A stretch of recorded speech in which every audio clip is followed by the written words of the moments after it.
Welcome to my channel. एक बार फिर से मैं आपका बहुत बहुत शुक्रिया अदा करता हूँ मेरे चैनल पर आने के लिए। आज मैं आपको फार्माकोलॉजी में एंटी ट्यूबरकुलर पढ़ाऊंगा, मतलब कि ऐसी ड्रग जो टीबी को ट्रीट करने के लिए यूज़ की जाती हैं, उन ड्रग को एंटी ट्यूबरकुलर ड्रग कहते हैं। ठीक है, तो हम सबसे पहले ये पढ़ेंगे टीबी क्या होती है। टीबी जो ट्यूबरकुलोसिस होती है, बैक्टीरियल इन्फेक्शन होता है जो दो स्टेज में होता है, मतलब प्राइमरी होता है, सेकेंडरी। इसी के साथ हम लोग क्लासिफिकेशन में पढ़ते चलेंगे। ठीक है फ्रेंड्स, तो जो टीबी होती है दो प्रकार की होती है। पहला होता है प्राइमरी टीबी, मतलब प्राइमरी ट्यूबरकुलोसिस, होता है सेकेंडरी ट्यूबरकुलोसिस। प्राइमरी ट्यूबरकुलोसिस में क्या होता है कि जो भी पर्सन होता है इसको टीबी होती है, टीबी का जो वायरस है वो अंदर जाता है, बैक्टीरिया उसके अंदर जाने के बाद वो ट्रीटमेंट करवाता तो है, लेकिन उसको जैसे ही 1-1.5 महीना में असर शुरू हो जाता है, मतलब उसको लगता है कि हमें रिलैक्स, हम टीबी से मुक्त हो गए, लेकिन वो मुक्त नहीं होता है। तो उस कंडीशन में उस इंसान को जो दवाई दी जाती है, दवाई को लेने के बाद वो इंसान सोचता है कि मैं ठीक हो गया। जब वो ठीक नहीं होता है दोबारा उसको टीबी हो जाती है। मतलब पहली बार किसी पर्सन को टीबी हुई है तो उसको प्राइमरी कहते हैं। अगर किसी ने लापरवाही कर दी, पहली बार में उसका ट्रीटमेंट सही नहीं दिया और उसको दोबारा हुई तो उसको सेकेंडरी टीबी कहते हैं। ठीक है, ये टीबी हो गया। टीबी जो होती है ट्यूबरकुलोसिस नहीं, माइकोबैक्टीरियम ट्यूबरकुलोसिस नामक बैक्टीरिया के बॉडी में एडमिनिस्टर होने के कारण ही होती है। यह जो बैक्टीरिया होता है वो कम्युनिकेबल के कारण होता है, एक दूसरे से बातचीत करने से, स्नीजिंग करने से, कफिंग करने से ये एक दूसरे की बॉडी में इंजेक्ट हो जाता है। आइए हम देखते हैं इसमें क्या लिखा हुआ है। तो ट्यूबरकुलोसिस को ट्रीट करने वाली ड्रग को एंटी ट्यूबरकुलर कहते हैं। सीधी सी बात है, this drug are used to treat tuberculosis bacteria that is called anti tubercular. मतलब ये ऐसी दवाइयां जो किसी बैक्टीरिया को ट्यूबरकुलोसिस मतलब टीबी के बैक्टीरिया को ट्रीट करने के लिए यूज की जाती हैं, उन ड्रग को एंटी ट्यूबरकुलर ड्रग के नाम से जानते हैं। अब बात करते हैं कि टीबी क्या होती है। टीबी में जो बैक्टीरिया होता है माइकोबैक्टीरियम ट्यूबरकुलोसिस के कारण होता है। यह बैक्टीरिया का नाम है जो ट्यूबरकुलोसिस ये लिखा है माइकोबैक्टीरियम ट्यूबरकुलोसिस, ये एक बैक्टीरिया का नाम है जिसके कारण से टीबी होती है। और एक बात और याद रखना, टीबी को हमेशा एंटीबायोटिक जो यूज टीबी को ट्रीट करने के लिए कुछ एंटीबायोटिक का भी यूज किया जाता है। सपोज दैट ये मान लो टीबी होती है, उसको एंटीबायोटिक ही ट्रीट करता है। ठीक है, बैक्टीरिया की ग्रोथ के लिए तो आपने सही होगा। इसी प्रकार हमने ये बताया टीबी दो प्रकार की होती है, प्राइमरी एंड सेकेंडरी। उसी हिसाब से क्लासिफिकेशन होती है first line drug and second line drug. First line मतलब जो पहली बार टीबी हुई हो उसमें ड्रग कौन सी काम आएगी, या जिसको हो चुकी है दूसरी बार में टीबी में ड्रग कौन सी काम आएगी। तो हम लोग बात करते हैं फर्स्ट लाइन ड्रग की। तो एक हम आज आपको ट्रिक बता दे रहे हैं फर्स्ट लाइन ड्रग याद रखने की। राइट्स, RIPES याद रखना। तो जो राइट्स होता है, राइट्स का मतलब होता है किसी की जो फसल होती है उसको पकने वाले, जो फसल खेतों में लेके आती है पकी हुई होती है उस फसल को राइट्स बोलते हैं। तो राइट से याद रखना, R से जो होता है, R को बोलते हैं रिफाम्पिन, I को बोलते हैं आइसोनाइट्राइड, P को बोलते हैं पायराजीनामाइड, E को बोलते हैं इथानब्यूटाल और S को बोलते हैं स्ट्रेप्टोमाइसिन। ये तुम्हारी ट्रिक यहाँ पर काम कर रही है। ठीक है, फिर एक याद रखना जो किलो, एक बार याद रखना क्लोरीन। ठीक है, ये भी आपकी क्लासिफिकेशन होती है, इसको क्लोरोक्लोरोस के नाम से जानते हैं। इसको भी 3 पार्ट में डिवाइड किया गया है। ठीक है, इसको बांटते हैं क्लोरोक्लोरोस में, इंजेक्टेबल में एंड अदर्स में। ठीक है, अदर्स में कौन कौन सी ड्रग आती है? अदर्स में देखिए थायास्पेरिन आता है, इथायोनामाइड आता है। ठीक है, और प्रोपायरोजिनामाइड के नाम से एक ड्रग आती है, वो मैंने लिखी थी, उसका ज्यादा इंपॉर्टेंट नहीं है, तो वो पैरा हो गया आपका, जिसको अदर ड्रग के नाम से जानते हैं। फिर उसके बाद आता है फ्लोरोक्लोरोस, इसमें भी आती है, वो एक एंटीबायोटिक है।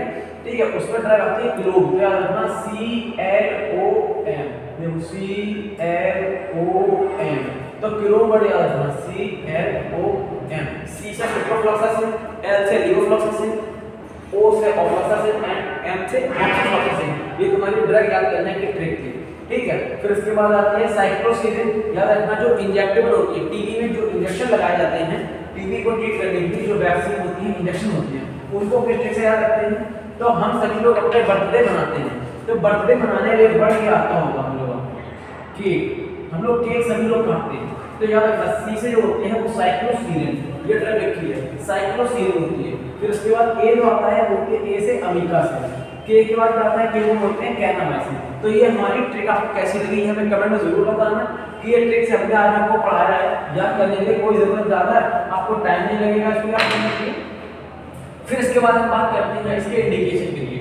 इंडिकेशन का मतलब सीधी सी बात है, जो कहाँ यूज करेंगे। अरे सीधी सी बात है कि टीबी जो है, टीबी की अगर प्रॉब्लम हो रही है तो टीबी में ही यूज करेंगे, ट्यूबरकुलोसिस में यूज करेंगे और बैक्टीरियल इन्फेक्शन यूज करेंगे, दो ही जगह इसको यूज करेंगे। ठीक है। तो इसके बाद आता है कॉन्ट्राइंडिकेशन। कॉन्ट्राइंडिकेशन जो होता है हाइपर सेंसिटिविटी, मतलब अगर किसी पेशेंट को हाइपर सेंसिटिविटी का वो ड्रग से उसमें नहीं देंगे, लीवर डिसीज में नहीं देंगे, एल्कोहलिज्म मतलब एल्कोहलिज्म का मतलब जिसको अल्कोहल ज्यादा पीता हो, उसका लीवर फैटी हो गया हो, तो उसको यह ड्रग नहीं देंगे। ठीक है। देन इसके बाद किडनी में अगर कोई प्रॉब्लम क्रिएट हो रही है उसमें ड्रग नहीं देंगे। डिसऑर्डर है किडनी डिसऑर्डर, मतलब किडनी फेल होने के चांसेस ज्यादा हैं, उसमें ड्रग को नहीं देंगे। सीजर कंडीशन, किसी को दौरे वगैरह आते हैं, मिल्की एपिलेप्सी, उसमें यह ड्रग नहीं देंगे। कौन सी? Anti tubercular. प्रेगनेंसी में बिल्कुल भी दवाई नहीं देंगे। विटामिन B6 की कमी, अगर किसी को विटामिन B6 की कमी है तो उसको टीबी की दवाई नहीं देंगे। सॉरी फ्रेंड्स, माफी चाहता हूँ तो मैं आपको मोड ऑफ एक्शन नहीं पढ़ा पाया हूँ, इसीलिए आप यहाँ देख लीजिए। तो जो मोड ऑफ एक्शन होता है, सबसे पहला का जो टीबी होती है, टीबी का जो वायरस होता है माइकोबैक्टीरियम ट्यूबरकुलोसिस होता है, यह डीएनए डिपेंडेंट आरएनए पॉलीमरेज को इनहिबिट करता है। मतलब इसका ये हुआ कि यह जो दवा खाते हैं तो जो डीएनए डिपेंडेंट आरएनए पॉलीमरेज होता है, मतलब कि ये इस डीएनए पर आरएनए पॉलीमरेज डिपेंड होता है। मान लो कि इस डीएनए पर आरएनए डिपेंडेंट है तो इसको इनहिबिट करता है, मतलब जो डीएनए पर आरएनए पॉलीमरेज एंजाइम डिपेंड होता है उस एंजाइम को इनहिबिट कर देते हैं। जब ये एंजाइम इनहिबिट हो जाता है, इनहिबिट हो जाने के बाद क्या होता है, प्रोटीन सिंथेसिस और ट्रांसक्रिप्शन जैसी प्रोसेस नहीं होती है। ट्रांसक्रिप्शन क्या होता है, डीएनए आरएनए से डीएनए को बनना, ये होती है ट्रांसक्रिप्शन। ये अगर प्रोसेस नहीं होगी तो डीएनए आगे बनेगा नहीं, डीएनए नहीं बनेगा तो बैक्टीरिया की ग्रोथ नहीं होगी, यहीं से बैक्टीरिया ग्रोथ सप्रेस हो जाती है, बैक्टीरिया क्योर होने लगती है। ठीक है, ये मोड ऑफ एक्शन होता है। जैसे कि क्या है, यह डीएनए डिपेंडेंट आरएनए पॉलीमरेज, मतलब आरएनए पॉलीमरेज डीएनए को डिपेंडेंट रहता है ऊपर, तो उसको इनहिबिट कर देता है, जिससे बैक्टीरियल प्रोटीन सिंथेसिस, बैक्टीरिया की जो प्रोटीन सिंथेसिस होती है वो नहीं हो पाती और ट्रांसक्रिप्शन की प्रोसेस भी इनहिबिट हो जाती है। ठीक है, ट्रांसक्रिप्शन आप लोग हमें कमेंट करके मुझे बताएं क्या होता है। ठीक है, अब इसके बाद आते हैं डोजेज। हमने इंडिकेशन भी पढ़ाया है, अभी कॉन्ट्राइंडिकेशन भी पढ़ाया है। अब इसके बाद आता है डोजेज। डोजेज जो होती है अकॉर्डिंग टू टीबी की कंडीशन, अगर किसी की कंडीशन टीबी की हाईयर टीबी है या किसी को क्रोनिक टीबी है, बहुत सालों चलते जा रही, तो उसकी डोज हाई डोज होगी। तो इसका मतलब ये होता है कि डोजेज होती है कि किसी पर कंपल्सरी नहीं कि इतनी डोज दी जाएगी। ठीक है, तो इसका मतलब ये होता है कि टीबी है उसको अनलिमिटेड जितनी डोज देनी है अकॉर्डिंग टू टीबी जितनी कंडीशन है उसके हिसाब से हम डोज बांध सकते हैं। अगर आपको ये हमारी मेहनत अच्छी लग रही है या कोशिश अच्छी लग रही है तो आप लोग चैनल को जरूर सब्सक्राइब करें और दूसरे लोगों को भी शेयर करें, जिससे वो लोग भी फायदा उठाएं, फार्माकोलॉजी इजी वर्डों में पढ़ सकें। Thank you friends.